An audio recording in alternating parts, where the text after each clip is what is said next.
Hello students, आज हम आप लोगों को कक्षा 12 अर्थशास्त्र के बारे में बताएंगे। अर्थशास्त्र का जो चैप्टर आपका चल रहा है, चैप्टर नंबर 2, उसके बारे में समझाया जाएगा। इस चैप्टर के अंदर जो कुछ मेन पॉइंट्स हैं उसके अंदर बताया जाएगा कि उपयोगिताएं क्या होती हैं, किस प्रकार से हम उनको पूरा कर सकते हैं। उन चीज़ों को पहले कुछ स्मरणीय बिंदु हैं, उनको हम देख लेते हैं जो इसके मेन पॉइंट्स हैं चैप्टर के। मानव आवश्यकताएं असीमित हैं, परंतु उन्हें पूरा करने के लिए संसाधन सीमित हैं। इसी प्रकार उपभोक्ता की इच्छाएं असीमित हैं, परंतु उन इच्छाओं को पूरा करने के साधन हमारे पास सीमित होते हैं। दूसरा पॉइंट है उपभोक्ता संतुलन में। यह हम अध्ययन करेंगे कि किस प्रकार एक विवेकशील उपभोक्ता अपनी सीमित आय को असीमित इच्छाओं की पूर्ति में आवंटित करता है। 2 पॉइंट ये हो गए आपके, जिसमें मानव की इच्छाएं दिखाई गई हैं वो असीमित होती हैं और उनको पूरा करने के लिए साधन सीमित होते हैं। दूसरा, उपभोक्ता संतुलन के बारे में हम यहाँ पढ़ेंगे। अब आता है इसमें उपयोगिता विश्लेषण। एल्फ्रेड मार्शल जो एक विश्लेषक थे, उन्होंने बताया है कि तटस्थ विश्लेषण जो J.R. हिक्स द्वारा भी दिया गया है, उपयोगिता विश्लेषण संख्यात्मक उपयोगिता पर आधारित होता है, जबकि तटस्थ वक्र विश्लेषण क्रम सूचक उपयोगिता पर आधारित होता है। यानी उपयोगिता के 2 प्रकार हो गए। इसके बाद आगे आता है इसके अंदर उपयोगिता की अवधारणा। उपयोगिता की अवधारणा क्या होती है? किसी वस्तु की मान्य एवं पूर्ण संतुष्ट करने की क्षमता को उपयोगिता कहा जाता है। किसी मानव की इच्छा को पूर्ण रूप से संतुष्ट करने की जिसमें इच्छा होती है उसे हम उपयोगिता कहते हैं। अन्य शब्दों में एक वस्तु के द्वारा इच्छा की पूर्ति होना उपयोगिता कहलाता है। समझ में आई बात यहाँ तक?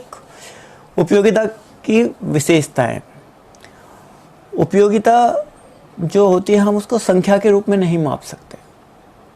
आप संख्या के रूप में उपयोगिता की गिनती करने लगे, समझने लगे कि उपयोगिता को संख्या के रूप में मापा जा सकता है, नहीं माप सकते। उपयोगिता प्रति व्यक्ति भी हो सकती है, समय प्रति के हिसाब से भी हो सकती है, परिस्थिति के हिसाब से भी भिन्न भिन्न होती है। ये विभिन्न प्रकार की उपयोगिताएं होती हैं। उपयोगिता एक मनोवैज्ञानिक अवधारणा है, जिसमें जैसे जैसे हम किसी चीज़ का उपयोग करते जाते हैं वो उपयोगिता से हमें संतुष्टि प्राप्त होती जाती है। अब आता है कुल उपयोगिता।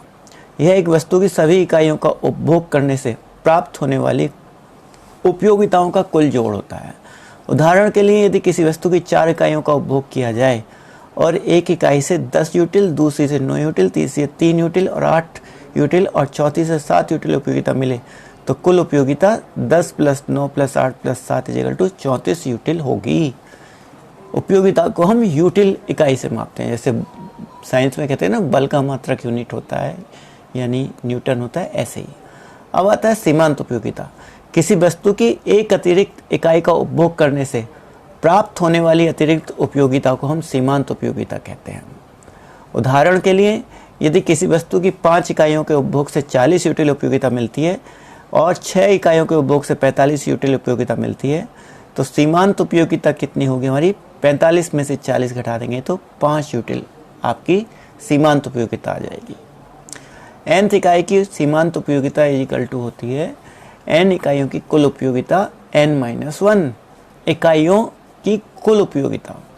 यानी एक इकाई उसमें से कम हो जाती है जब सीमांत उपयोगिता निकालते हैं, क्योंकि वो अंतिम इकाई से प्राप्त होती है। ऐसी MB होता है TU TVn-1 कुल उपयोगिता बराबर सीमांत उपयोगिता में अंतर संबंध। इससे ये अवधारणाएं हमें प्राप्त होती हैं कि जब कुल उपयोगिता यानी टोटल यूटिलिटी घटती दर पर बढ़ती है तो सीमांत उपयोगिता यानी मैक्सिमम यूटिलिटी घटती जाती है, परंतु धनात्मक रहती है। जब कुल उपयोगिता अधिकतम होती है तो सीमांत उपयोगिता उस समय शून्य हो जाती है। यानी कि जब कुल उपयोगिता अधिकतम होती है तो सीमांत उपयोगिता इसके विरोध में शून्य हो जाती है। इससे परिणाम ये होता है कि दोनों में विरोधाभास पाया जाता है। जब कुल उपयोगिता घटने लगती है तो सीमांत उपयोगिता ऋणात्मक हो जाती है। समझ में आई बात? जब कुल उपयोगिता हमारी घटने लगती है तो सीमांत उपयोगिता भी ऋणात्मक हो जाती है। ये चीज़ हम यहाँ स्पष्ट कर दें, इसको एक ग्राफ के द्वारा समझते हैं। जैसे 0 इकाई है तो 0 पे कुल उपयोगिता भी 0 होगी, सीमांत उपयोगिता भी 0 होगी। 1 पे 20 है तो उसमें 20 में से 0 घटाएंगे तो 20 हो जाएगी। ऐसे ही 2 पे, यानी सीमांत उपयोगिता में से पहली उपयोगिता घटाते जाते हैं। ऐसे 7 पॉइंट पे देखा जाए तो टोटल यूटिलिटी यानी कुल उपयोगिता यदि 35 है तो सीमांत उपयोगिता कितनी हो जाएगी? 35 में से 45 घटा देंगे, यानी ऊपर वाली घटा देंगे तो -10, यानी सीमांत उपयोगिता ऋणात्मक होती जाएगी। यहाँ हम तालिका से स्पष्ट कर दें कि 4 इकाई तक टोटल यूनिट घटती दर से बढ़ रहा है तो मैक्सिमम यूटिलिटी घट रही है परंतु सकारात्मक है। 5वीं इकाई में टोटल यूनिट अधिकतम है तो मैक्सिमम यूनिट शून्य है। 6ठी इकाई से टोटल यूनिट घटने लगा है तो मैक्सिमम यूनिट ऋणात्मक होता चला गया है।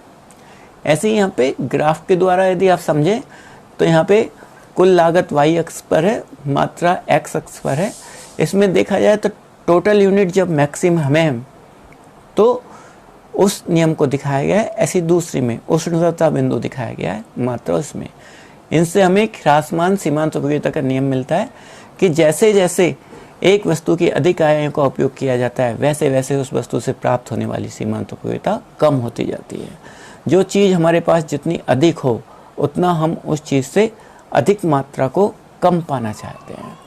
यानी जिस चीज़ की हमारे पास जितनी अधिकता होगी हम उससे कम पाना उसको चाहेंगे। उदाहरण के लिए तालिका देख सकते हैं। आइसक्रीम 1 है तो सीमांत उपयोगिता 10 है। 2 पे 8, 3 पे 6, 4 पे 4, 5 पे 2, 6 पे 0, 7 पे -2 और 8 पे -4। इस तरह से सीमांत उपयोगिता होती है। सीमांत उपयोगिता और मात्रा में उपभोक्ता संतुलन एक वस्तु की स्थिति में उपभोक्ता संतुलन में होती हैं। 2 शर्तें पूरी होती हैं। MUN/PN = MUN। MUN वस्तु X की सीमांत उपयोगिता है, PN वस्तु X का मूल्य है। अर्थात सीमांत उपयोगिता बराबर होता है वस्तु की कीमत MUN के बराबर होता है। Okay, thank you.